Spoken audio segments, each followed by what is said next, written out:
Ethan took a deep breath and stepped closer to the panel. The symbols seemed to pulse brighter as he approached, as if the artifact itself was aware of his presence.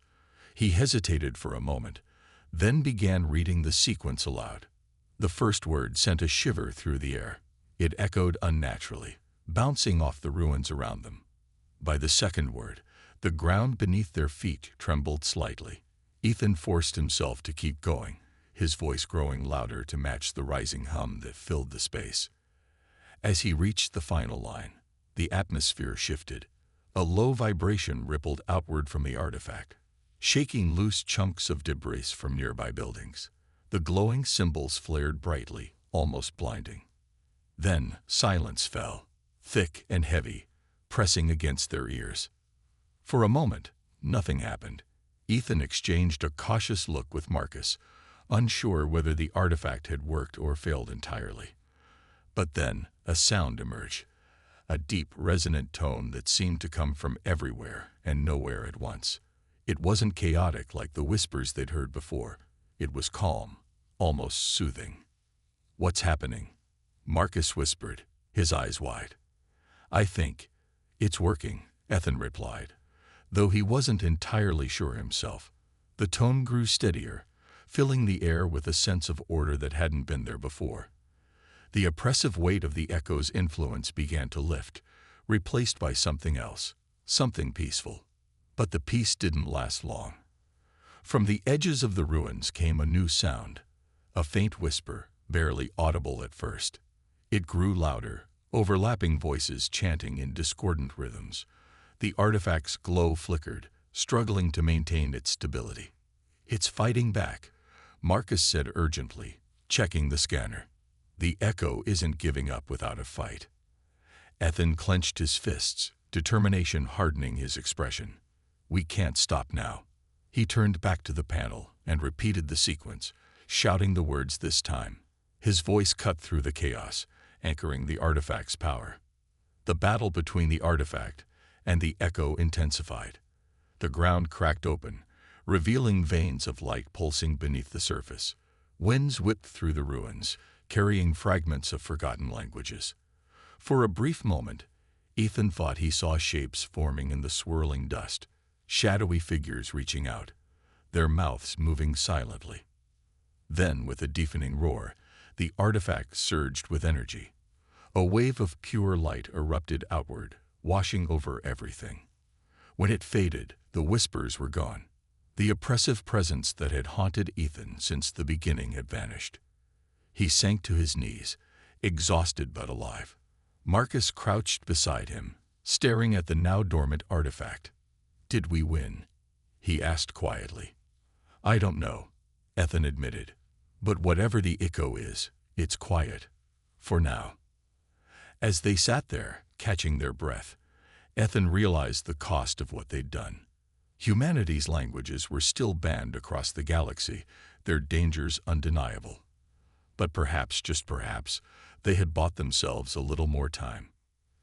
Time to understand, time to prepare, and maybe, one day, time to reclaim what had been lost. Ethan and Marcus stayed in the ruins for hours, watching the artifact carefully.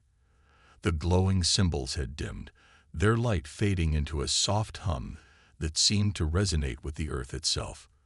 Whatever power the device held, it was clear it had done something monumental. The oppressive weight of the echo's influence was gone, or at least subdued. But Ethan couldn't shake the feeling that this victory was temporary. "We need to leave," Marcus said finally, breaking the silence. "If anyone finds out what we've done, they'll come after us. The Council doesn't take kindly to people messing with forbidden things." Ethan nodded, though his mind was elsewhere. He glanced around at the crumbling city, its broken skyline framed by a pale orange sunset. This place, once the heart of humanity, now stood as a monument to everything they'd lost. Earth's languages were banned not just because of fear, but because of the danger they carried. And yet here he was, someone who had dared to speak those forbidden words aloud. As they made their way back to the stellar whisper *, Ethan thought about the future. Humanity had been silenced across the galaxy, reduced to using translators and alien tongues. It wasn't just a punishment, it was survival. But could they truly move forward like this? Could they ever reclaim their identity without risking another awakening of the echo? When they reached the ship, Ethan paused before climbing aboard. He looked up at the sky, where stars twinkled faintly beyond layers of atmospheric haze. Somewhere out there, countless civilizations thrived, speaking languages that didn't carry the same curse as Earth's. Yet deep down, he knew humanity would never fully belong unless they found a way to reconcile with their past. "What happens now?" Marcus asked as they settled into the cockpit. "I don't know," Ethan admitted, "but I think we've bought ourselves some time. Maybe enough to figure out how to live with the echo instead of running from it." Marcus raised an eyebrow. "You really believe that's possible?" "I have to," Ethan replied. "If we don't try, then what's the point? We can't keep hiding forever." The journey back to the stars was quiet, each man lost in his own thoughts. When they emerged from Earth's atmosphere, the vastness of space stretched out before them, a reminder of how small they were in the grand scheme of things. Ethan plotted a course for Vega 7, knowing they couldn't stay hidden for long. Sooner or later, the Council would learn what had happened on Earth. And when they did, there would be consequences. For now, though, Ethan allowed himself a moment of hope. The artifact had worked, for now. The echo was silent, and humanity had been given a second chance. Whether they would rise to meet it remained to be seen. As the stellar whisper drifted through the void, Ethan leaned back in his chair, staring at the stars. He thought about the voices he'd heard, the whispers that had haunted him. They were gone now, but their memory lingered, a reminder of the cost of curiosity. Humanity's languages might remain banned, their dangers too great to ignore. But somewhere, buried beneath the ruins of Earth, lay the possibility of redemption. Ethan smiled faintly, a spark of determination lighting within him. The fight wasn't over, not yet, but for the first time in a long time, he felt like they had a chance. "We need to be ready for anything," Ethan said, glancing at Marcus. His voice was steady, but his hands betrayed his nerves. "If this goes wrong, we might not get another chance." Marcus nodded, gripping a small handheld scanner he brought along. "I'll monitor the energy levels. If the echo reacts, we'll know immediately." Ethan stood before the glowing artifact, his eyes fixed on the panel inscribed with English words. The sequence was simple, just a few lines, but each word felt like a weight pressing down on him. He knew that speaking them aloud could awaken the echo in ways they couldn't predict. Yet, if Marcus was right, it was the only way to stop it. "We need to be ready for anything," Ethan said, glancing at Marcus. His voice was steady, but his hands betrayed his nerves. "If this goes wrong, we might not get another chance." Marcus nodded, gripping a small handheld scanner he brought along. "I'll monitor the energy levels. If the echo reacts, we'll know immediately." Ethan took a deep breath and stepped closer to the panel. The symbols seemed to pulse brighter as he approached, as if the artifact itself was aware of his presence. He hesitated for a moment, then began reading the sequence aloud. The first word sent a shiver through the air. It echoed unnaturally, bouncing off the ruins around them. By the second word, the ground beneath their feet trembled slightly. Ethan forced himself to keep going, his voice growing louder to match the rising hum that filled the space. As he reached the final line, the atmosphere shifted. A low vibration rippled outward from the artifact, shaking loose chunks of debris from nearby buildings. The glowing symbols flared brightly, almost blinding.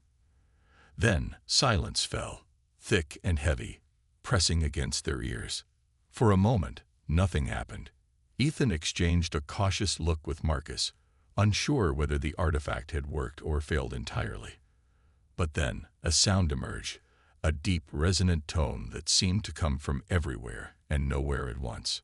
It wasn't chaotic like the whispers they'd heard before. It was calm, almost soothing. "What's happening?" Marcus whispered, his eyes wide. "I think it's working." Ethan replied, though he wasn't entirely sure himself. The tone grew steadier, filling the air with a sense of order that hadn't been there before. The oppressive weight of the echo's influence began to lift, replaced by something else, something peaceful. But the peace didn't last long. From the edges of the ruins came a new sound, a faint whisper, barely audible at first. It grew louder, overlapping voices chanting in discordant rhythms. The artifact's glow flickered, struggling to maintain its stability. "It's fighting back," Marcus said urgently, checking the scanner. "The echo isn't giving up without a fight." Ethan clenched his fists, determination hardening his expression. "We can't stop now." He turned back to the panel and repeated the sequence, shouting the words this time. His voice cut through the chaos, anchoring the artifact's power. The battle between the artifact and the echo intensified. The ground cracked open, revealing veins of light pulsing beneath the surface. Winds whipped through the ruins, carrying fragments of forgotten languages. For a brief moment, Ethan thought he saw shapes forming in the swirling dust, shadowy figures reaching out, their mouths moving silently. Then, with a deafening roar, the artifact surged with energy. A wave of pure light erupted outward, washing over everything. When it faded, the whispers were gone. The oppressive presence that had haunted Ethan since the beginning had vanished. He sank to his knees, exhausted but alive. Marcus crouched beside him, staring at the now dormant artifact. "Did we win?" he asked quietly. "I don't know," Ethan admitted. "But whatever the echo is, it's quiet. For now." As they sat there, catching their breath, Ethan realized the cost of what they'd done. Humanity's languages were still banned across the galaxy, their dangers undeniable. But perhaps, just perhaps, they had bought themselves a little more time. Time to understand. Time to prepare. And maybe, one day, time to reclaim what had been lost. The black ship loomed closer, its sleek surface reflecting the faint light of distant stars. Ethan's hands flew across the controls of the asterisk, stellar whisper asterisk, trying to calculate their odds of escape. The unknown vessel was faster and more advanced than his scout ship, but he had one advantage: knowledge of the terrain. If they could reach Earth's atmosphere before being intercepted, they might have a chance to lose their pursuers in the planet's chaotic weather patterns. "Hold on," Ethan shouted as he pushed the engines to maximum speed. The ship shuddered under the strain, but it surged forward, leaving a trail of ionized gas in its wake. Behind them, the black ship followed relentlessly, closing the gap with alarming precision. "They're gaining on us," Marcus yelled, gripping the edge of his seat. "What's the plan?" "We need to make it to Earth," Ethan replied through gritted teeth. "If we can activate that artifact you mentioned, maybe we can turn this around." "But what if they catch us first?" Marcus asked, his voice tinged with panic. "They won't," Ethan said firmly, though he wasn't entirely sure himself.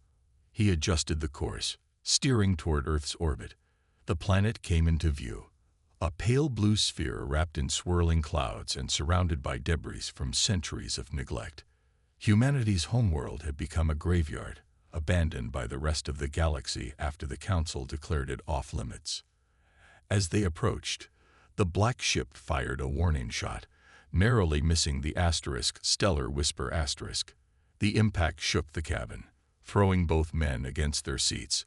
Alarms blared, warning of structural damage. Ethan ignored them, focusing solely on navigating the treacherous descent. He angled the ship downward, skimming through Earth's upper atmosphere. The heat shield groaned under the pressure, but it held firm. The black ship hesitated at the edge of the atmosphere, unwilling, or unable, to follow. Its engines flared briefly before it veered away, disappearing into the void. Ethan let out a shaky breath, realizing they'd bought themselves some time. But not much. Once they landed, the reality of Earth's desolation hit them hard. The once vibrant cities were now crumbling ruins, overtaken by nature. Trees grew through cracked pavement, and vines snaked up the sides of skeletal skyscrapers. The air was thick with dust, and an eerie silence hung over everything. "This place gives me the creeps," Marcus muttered as they stepped outside, their boots crunching on broken glass and rubble. "How are we supposed to find this artifact in all this mess?" Ethan pulled up a map on his wrist console, pinpointing the location of the ancient site Marcus had described. It was deep within what used to be New York City, now little more than a jungle of twisted metal and concrete. "We'll start here," he said, pointing to the coordinates. "If the artifact exists, it should be there." They moved cautiously through the ruins, their footsteps echoing in the emptiness. Every sound made them jump. Creaking beams, distant winds, the occasional rustle of movement in the shadows. Despite the isolation, Ethan couldn't shake the feeling that they were being watched. After hours of searching, they finally reached the heart of the old city. There, buried beneath layers of debris, was a massive structure unlike anything else around it. Its walls were etched with strange symbols that glowed faintly, pulsing in rhythm with an unseen force. "That's it," Marcus whispered, his voice filled with awe. "The artifact." Ethan nodded, stepping closer. As he examined the device, he noticed a panel inscribed with English words. They formed a sequence, a chant designed to neutralize the echo. But reading it aloud would mean risking everything. If the echo responded, they might not survive. "Do we do it?" Marcus asked, his tone uncertain. Ethan took a deep breath, steeling himself for what lay ahead. "We don't have a choice," he said. "It's now or never." Ethan's journey back from Proxima Centauri IV was long and quiet, but his mind was anything but still. The recording of Rachel Meyer haunted him, her voice echoing in his thoughts. "It knows we exist," she had said. Those words weighed heavily on him. If the echo was truly aware of humanity and actively seeking them out, then no one was safe. Not even those who tried to stay silent. He decided to reach out to Marcus again, knowing he couldn't face this alone. When they met aboard Ethan's ship, Stellar Whisper *, Marcus listened intently as Ethan recounted what he'd found at the outpost. The security footage, the whispers beneath Rachel's voice, it all pointed to one horrifying conclusion. The echo wasn't just a passive force. It was intelligent, adaptive, and growing stronger. "There's something you need to see," Marcus said after Ethan finished speaking. He pulled up a holographic projection of an ancient map, its markings faded but still legible. "This is Earth before humanity spread across the stars. Look closely." Ethan squinted at the map. Strange symbols dotted the surface, clustered around regions like Mesopotamia, Egypt, and the Indus Valley. "What are these?" he asked. "Linguistic origins," Marcus replied. "The earliest forms of human language. But that's not all. These areas also show evidence of worship, of beings or forces people believed were gods." Ethan frowned. "You think the echo was worshipped as a god?" Marcus nodded. "Exactly. Ancient civilizations may have stumbled onto it without realizing what it was. They didn't ban their languages. They used them to call upon it. Prayers, chants, rituals. They amplified the echo's presence. And when it responded, it drove entire populations mad." Ethan felt a cold knot tighten in his stomach. "So the echo isn't new. It's been here since the beginning." "Yes," Marcus said grimly. "And it's been waiting. Human languages act as triggers, awakening it whenever spoken. That's why the Council banned them, to keep it contained. But how do we stop it?" Ethan asked. "If it's tied to our languages, then erasing them isn't enough. It's already inside us." Marcus hesitated, glancing away. "There might be a way," he admitted. Survivors of past encounters with the echo spoke of a device, an artifact buried deep within Earth's ruins. Some say it was created by an ancient civilization that predated humanity. Others claim it was built by humans desperate to contain the echo after their first contact with it. "What does it do?" Ethan pressed. "It neutralizes the echo's influence," Marcus explained. But activating it requires reciting a specific sequence of words, a sequence written entirely in English. Ethan stared at him, stunned. Are you serious? Using English could wake the echo up even more. That's the risk, Marcus said. But if it works, it could shut the echo down for good, or at least weaken it enough to give humanity a fighting chance. Ethan leaned back, rubbing his temples. The idea of deliberately using human language to fight the echo felt like playing with fire. Yet, he couldn't ignore the possibility. If there was even a slim chance of stopping it, he had to try. Before they could plan their next move, alarms blared throughout the ship. A message flashed on the console. Unauthorized vessel approaching. Ethan rushed to the controls, his heart pounding. On the monitor, a sleek black ship loomed closer, its design unfamiliar yet menacing. They've found us, Marcus muttered, his voice tense. Who has? Ethan demanded. The Council, or whoever enforces their bans, Marcus replied. They don't take kindly to people digging into forbidden history. As the unknown ship closed in, Ethan knew they had no time to waste. Whatever awaited them on Earth, they needed to get there fast. The Echo wasn't the only threat hunting them now. Ethan left the cantina on Delta 4, with Marcus' warnings still ringing in his ears. The Echo wasn't just a vague threat. It was real, and it was dangerous. But as he walked back to his ship, he couldn't shake the feeling that he was already caught in its web.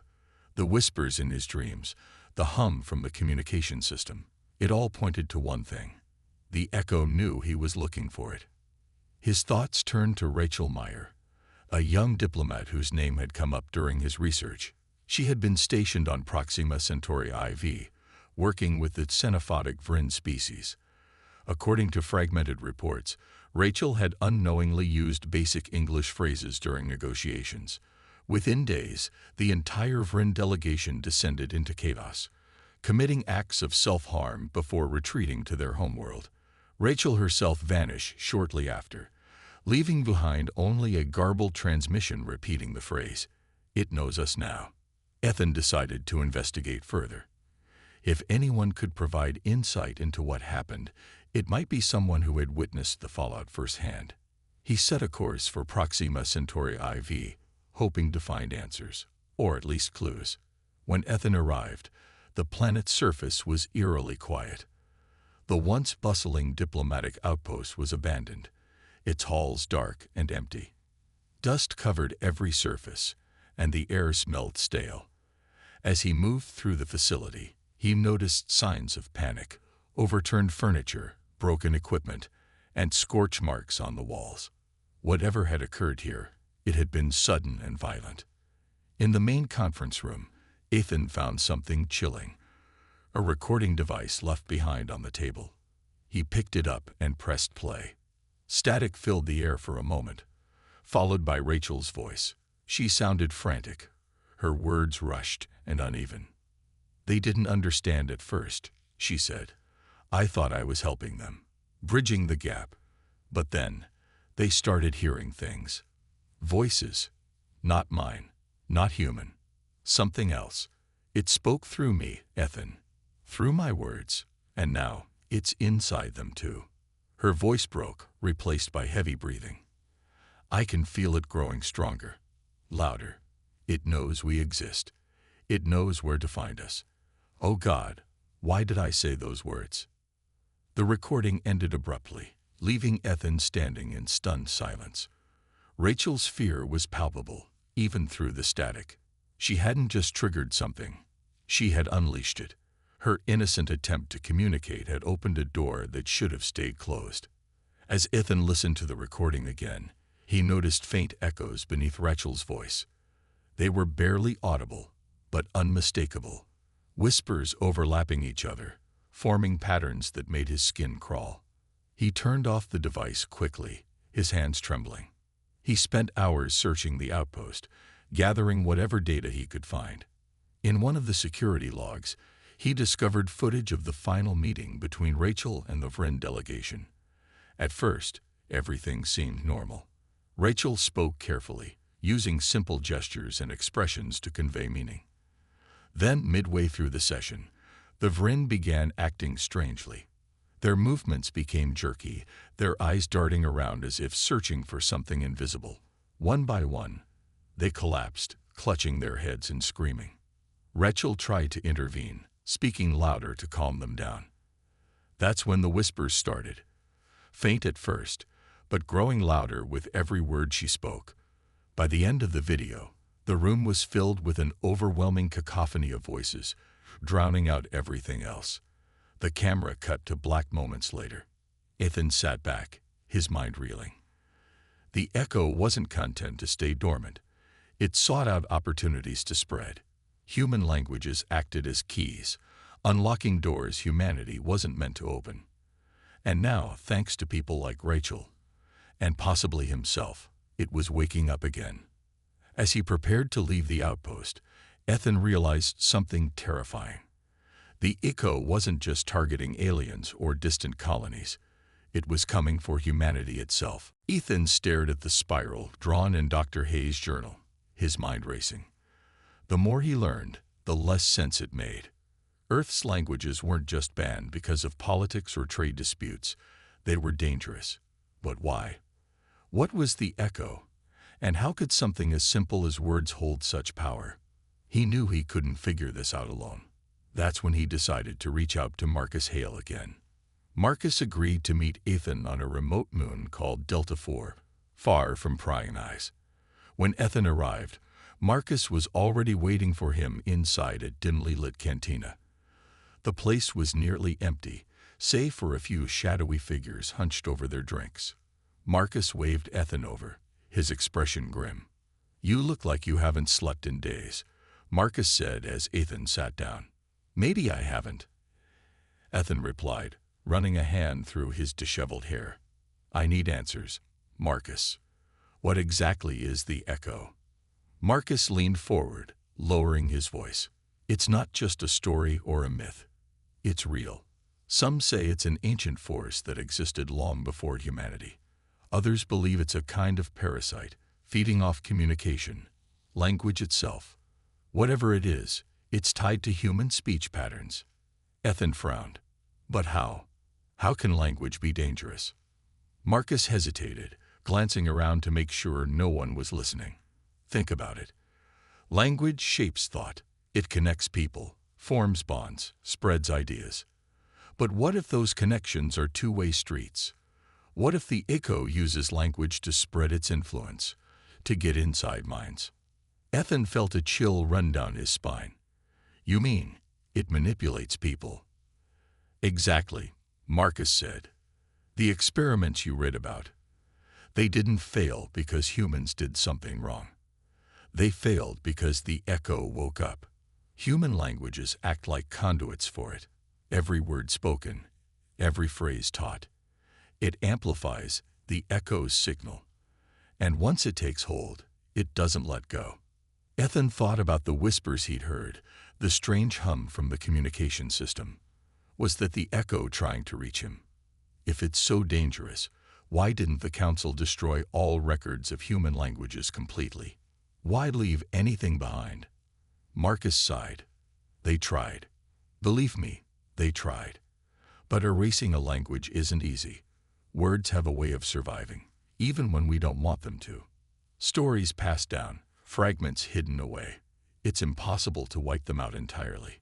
Plus, there's another reason. "What reason?" Ethan asked, leaning closer. "The echo isn't just contained in written or spoken words. It's embedded in the structure of human languages themselves. Certain sounds, rhythms, patterns, they resonate with it. Even if you ban the languages, the potential for the echo remains. That's why the Council went to such lengths to suppress everything, to keep it dormant." Ethan sat back, absorbing the information. "So what happens if someone starts using Earth's languages again? If they speak English or any other tongue?" Marcus gave him a long, hard look. "Bad things, Ethan. Really bad things. People who expose the echo risk becoming vessels for it. Their minds get twisted, turned into tools for its will. And once that happens, There's no coming back. Ethan swallowed hard. He thought about the dreams he'd been having, the phantom voices in his head. Was he already too late? Had the echo already marked him? There's one more thing, Marcus added quietly. Some believe the echo has a purpose, that it's not just chaos, it wants something. Something big. Like what? Ethan asked. Marcus shook his head. No one knows for sure. But if it ever gets fully unleashed, he trailed off, letting the implication hang in the air. Ethan nodded slowly, his resolve hardening. He didn't know what the echo truly was, but he knew one thing. He had to stop it, whatever the cost. The hum from the communication system lingered in the air, low and steady, like a heartbeat. Ethan sat frozen in his chair, staring at the console. His mind raced with questions, but he couldn't bring himself to speak again. The sound wasn't random. It felt deliberate, almost alive. It was as if it were waiting for him to make the next move. Finally, after what felt like an eternity, the noise faded, leaving behind an eerie silence. Ethan let out a shaky breath, his hands gripping the edge of the desk. He didn't know what had just happened, but one thing was clear. He wasn't alone. Something, or someone, was trying to communicate with him, and whatever it was, it seemed connected to the experiments that had gone wrong centuries ago. Ethan decided to dig deeper into Dr. Samuel Hayes' journal, hoping to find more clues. The fragmented entries were cryptic, but they painted a disturbing picture. Hayes wrote about how the Voker began repeating phrases they hadn't been taught, their voices overlapping in strange harmonies. He described nights when the entire colony would fall silent, only to be filled moments later with faint chanting coming from the wilderness. No one could explain where the sounds were coming from, or why they made the hairs on the back of his neck stand up. One passage stood out more than the others. Hayes mentioned hearing his own voice speaking words he didn't recognize. At first, he thought it was his imagination, but the phenomenon grew stronger over time. "It's not me," he wrote. "Not anymore. Something else is using my voice. My thoughts, they don't feel like mine." Ethan's stomach churned as he read the words. He thought back to the static and the hum he'd heard earlier. Could it be the same thing Hayes had experienced? Was it possible that Earth's languages carried some kind of hidden power, something capable of influencing minds? That night, Ethan tried to sleep, but his dreams were restless. He found himself standing in a vast, empty void, surrounded by shadows that flickered like flames. Voices whispered around him, too faint to understand but insistent, pulling at the edges of his consciousness. Then, suddenly, he heard his own voice chanting words he didn't know. The sound echoed endlessly, growing louder until it drowned out everything else. He woke with a start, drenched in sweat, his heart pounding. The room was quiet, but the echoes of the dream lingered, refusing to fade. Ethan reached for a glass of water, his hands trembling. He told himself it was just stress, that his mind was playing tricks on him. But deep down, he knew better.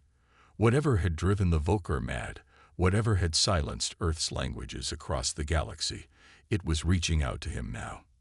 The next morning, Ethan contacted an old colleague named Marcus Hale. Marcus was a rogue historian who specialized in uncovering suppressed truths about humanity's past. If anyone could help make sense of what was happening, it was him. When Ethan explained what he'd discovered, Marcus didn't laugh or dismiss him. Instead, his tone turned grave. "You're treading dangerous ground," Marcus said. "I've heard rumors about those experiments, about something ancient tied to human languages. People call it the Echo. Some say it's a force, others think it's an entity. Either way, it's bad news." "The Echo," Ethan repeated, his voice barely above a whisper. "Yeah," Marcus replied. "And if it's starting to reach you, then you need to be careful. Very careful." Ethan thanked Marcus and ended the call, his mind swirling with new questions. What was the Echo? How was it connected to Earth's languages? And most importantly, why was it targeting him now? Over the next few days, Ethan noticed subtle changes in himself. He'd catch fragments of songs or phrases repeating in his head, even though he hadn't heard them before. Sometimes, he'd wake up with a word on his lips, spoken aloud without meaning to. Each time, the feeling of unease grew stronger. One evening, while reviewing the journal again, Ethan stumbled upon a final entry scrawled hastily across the page. "It knows we exist. If we stop fighting, it will consume us all." Below the sentence was a crude drawing of a spiral, its lines twisting inward like a vortex. Ethan stared at the image, his pulse quickening.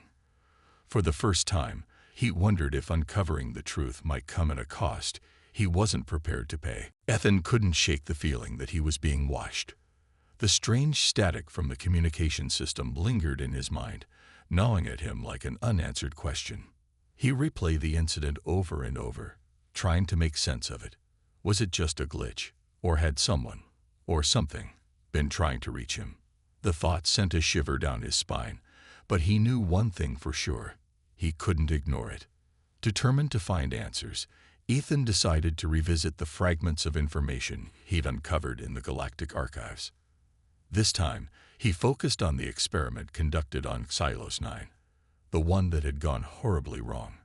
The details were sparse, but he managed to piece together enough to form a clearer picture.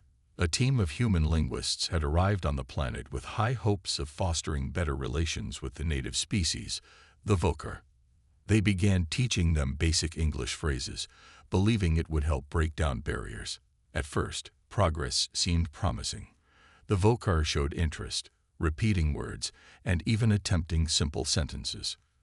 But then things changed. Reports described how the Vokar started acting strangely after weeks of exposure to the language. They became withdrawn, avoiding contact with the humans. Some wandered off into the wilderness, never to return. Others began speaking in broken, disjointed phrases, their voices trembling as if they were fighting unseen forces. The final report mentioned chaos erupting across the colony. The Vokar turned violent, attacking not only the humans but also each other. By the time reinforcements arrived, the settlement was in ruins, and the research team was gone. What struck Ethan most was a footnote buried deep within the document. It mentioned anomalous auditory phenomena reported by survivors. They claimed to hear whispers, voices speaking in languages they didn't understand. These voices grew louder and more persistent until they drove the listeners to madness.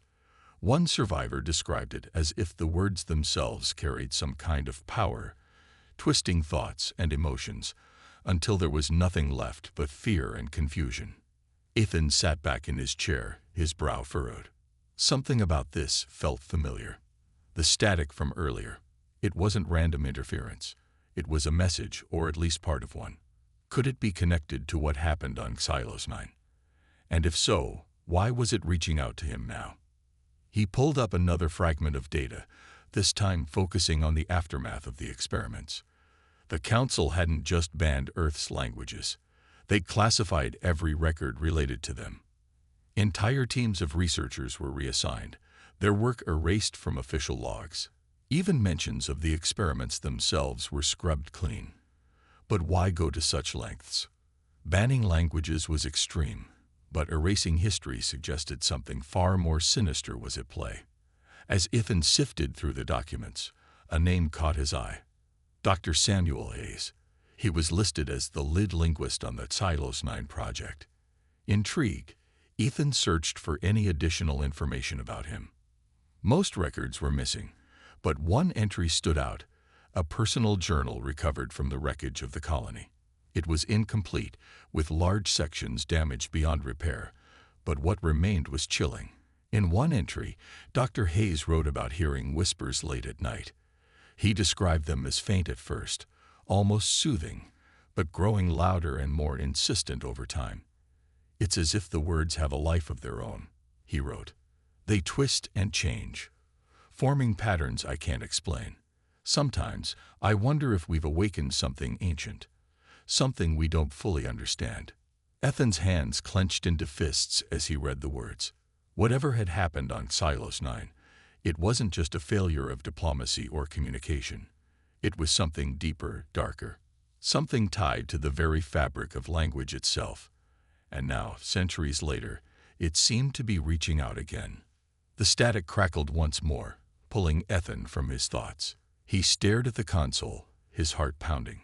Slowly, he reached out and activated the microphone. "Who are you?" he whispered, his voice barely audible. For a moment, there was only silence. Then, faintly, came a response. Not in words, but in a low, rhythmic hum that sent chills coursing through his body. Whatever it was listening. Ethan returned to his small scout ship, the Stellar Whisper *, his mind racing with questions. He sat down at the console and pulled up the communication logs, hoping to find some answers. As he scrolled through the messages, one caught his eye. A cryptic note from an old friend named Daniel Quinn. Daniel worked as a translator for the Galactic Council, someone who had always been privy to secrets most people never knew existed. The message was short and unsettling. "Stop asking questions. You're putting yourself at risk." Ethan stared at the screen, his heart pounding. Risk? What kind of risk? He tapped out a quick reply, asking Daniel to explain further, but there was no response. Frustrated, Ethan leaned back in his chair and ran a hand through his hair. Something was definitely wrong. Lila's warning echoed in his mind. People disappearing after mentioning Earth's languages. Now Daniel's vague message only added to the mystery. Determined to get to the bottom of it, Ethan decided to dig deeper. He accessed the Galactic Archives, a vast database of historical records maintained by the Council. It didn't take long for him to notice something strange. Searches for terms like Earth languages or banned tongues yielded almost no results. Entire sections of history seemed missing, as if someone had deliberately erased them. But Ethan wasn't about to give up. Using advanced search algorithms he programmed himself, he managed to uncover fragments of documents that hadn't been completely scrubbed. What he found shocked him. 2 centuries ago, human explorers had embarked on an ambitious project to teach alien species Earth's languages. They believed it would promote better understanding and cooperation between humans and other civilizations. At first, everything seemed fine.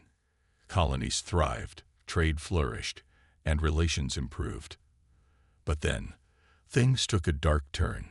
Reports began flooding in from various settlements. Aliens exposed to human speech patterns were behaving strangely. Some became violent, attacking their own kind. Others descended into madness, babbling incoherently before collapsing. Worst of all, entire delegations vanished without explanation. The Council acted swiftly. Within months, they issued a universal ban on Earth's languages. No explanation was given to the public, just a stern warning to comply. Those who resisted faced severe consequences. Ethan read through the fragmented reports, his stomach churning. How could something as simple as language cause such destruction? It didn't make sense. He spent hours poring over the data, piecing together what little information he could find. One document mentioned an experiment conducted on a remote planet called Silos 9. A team of linguists had attempted to teach the native species English, believing it would help bridge cultural gaps. Instead, the experiment ended in disaster. The locals turned hostile overnight, slaughtering the research team and destroying the colony. Survivors spoke of hearing voices, whispering, chanting, driving them insane. Ethan's hands trembled as he closed the archive. He felt a chill creep up his spine, despite the warmth of the ship's cabin. Whatever had happened during those experiments, it wasn't natural. Something about Earth's languages had triggered it, something beyond human comprehension. And now, 2 centuries later, the Council still enforced the ban with ironclad determination. As Ethan sat there, lost in thought, a sudden noise startled him. It came from the communication system, a faint crackle, followed by static. He frowned and checked the controls, but nothing appeared out of the ordinary. Just as he was about to dismiss it, he heard it again. This time, it sounded almost like words, muffled and distorted, but unmistakably human. His pulse quickened as he leaned closer to the speaker. "Who's there?" he called out, his voice echoing in the quiet ship. The static grew louder, drowning out any coherent sound. Then, just as suddenly as it had started, it stopped. Silence filled the cabin once more. Ethan sat frozen, his mind racing. Was someone trying to contact him? Or was it something else entirely? Whatever it was, one thing was clear. The truth about Earth's banned languages was far more dangerous than he imagined, and he might already be closer to it than he realized. Ethan Carter stood in the middle of the busy spaceport on Vega 7, his eyes scanning the crowd. The hum of alien languages filled the air, clicks, growls, melodic tones, and strange syllables that seemed to ripple through the atmosphere. But something felt off. He couldn't quite place it at first, not until he realized what was missing. No one spoke English, not a single word, not even a whisper. It wasn't just English either. None of the languages from Earth were being used. Ethan frowned, leaning against a railing as he watched a group of traders haggling over goods. Their voices intertwined in a mix of Zorathian chirps and Krillian grunts, but there was no trace of anything remotely human. Ethan had been traveling across the galaxy for years, working as a linguist to help bridge communication gaps between species. This complete absence of Earth's languages was new and unsettling. He glanced around, spotting someone familiar nearby. Lila Harper, another human expatriate, was serving drinks at a small kiosk. She caught his eye and gave him a quick nod before turning back to her customers. When the line cleared, Ethan approached her cautiously. "Hey, Lila," he said quietly, leaning closer so no one else could hear. "Have you noticed something weird about this place?" Lila raised an eyebrow, wiping her hands on a towel. "Weird how?" she asked, though her tone suggested she already knew where this was going.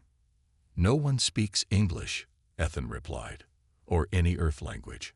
I mean, nothing. It's like we've been erased." Lila froze for a moment, her expression tightening. Then she leaned in, lowering her voice. "Don't say that out loud," she hissed. "You don't want to draw attention to yourself." Ethan blinked, taken aback. "What are you talking about? Why would it matter if I mention it?" She hesitated, glancing around nervously. The bustling crowd continued moving past them, oblivious, or perhaps pretending to be. Finally, she sighed. "Look, I don't know all the details, okay, but there are rumors. People who talk about Earth's languages end up disappearing, just vanish without a trace. Disappearing." Ethan repeated, his voice rising slightly. He forced himself to calm down, lowering his tone again. "That doesn't make sense. How can speaking a language get someone into trouble?" Lila shook her head. "I'm serious, Ethan. Don't push it. Whatever happened, it's bad enough that the Council banned every Earth language centuries ago. You think they'd do that unless there was a reason?" The Council, the governing body of the galaxy, had always been strict about regulations, but banning entire languages seemed extreme. Ethan had never questioned it before. Most humans adapted quickly to using universal translators or learning alien tongues. But now, standing here surrounded by silence, where his own language should have been, he couldn't ignore the unease building inside him. "What kind of reason?" he pressed. "Is it because of politics, trade disputes, or is it something else entirely?" Lila looked away, her jaw tightening.